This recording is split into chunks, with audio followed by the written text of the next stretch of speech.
What's up, everybody? You got Johnny Brento here. Back with you for another video review, VHS horror. This time, I don't know if horror is the right word, but it's certainly something close to it.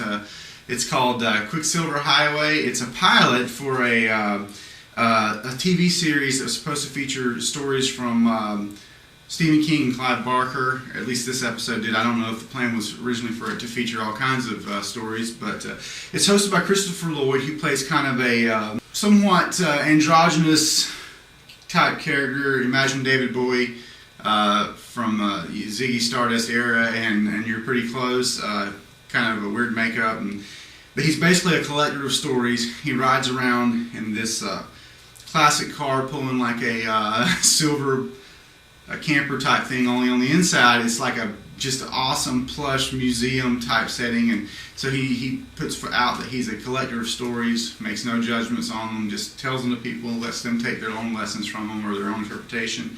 And really creepy kind of crypt keeper type character is Christopher Lloyd in this. This episode, which was the pilot, features two stories.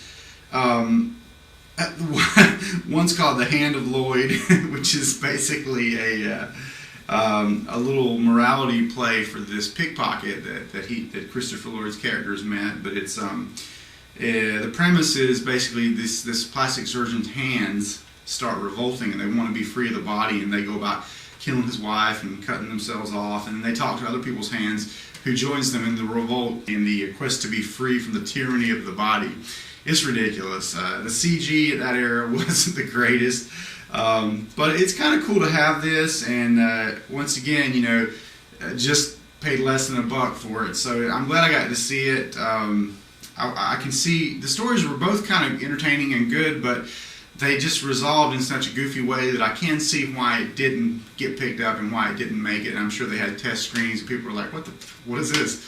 You know, so they were both pretty out there, and they're both kind of goofy too. The other story involves a traveling salesman who's driving through a dust storm in the desert and apparently almost hits this guy. He goes on and stops at this gas station, and that dude makes it there, and then sort of out of guilt, he gives the guy a ride, and turns out the guy's a real bad dude and looking to rob him. And while he's at that store, he picked up this really goofy set of plastic teeth, like the dentist will use to show you where your cavities are, only it had feet on it. It's kind of a wind-up toy for his kid who he's trying to get home to see because it's his birthday. And when he gets into peril, these teeth kind of come to his aid in a really goofy way, and you know, just very strange. And then all these two stories tie back into the storyteller character. He's on the side of the road, basically staying with this woman whose husband had went to get gas because they broke down.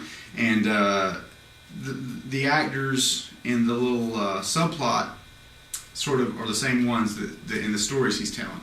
And you have to ask yourselves, why? You know, why is that? Is it supposed to be them in an alternate reality or whatever? So, you know, right there's one of the places where it doesn't work so well. But anyway, that's it. Quicksilver Highway.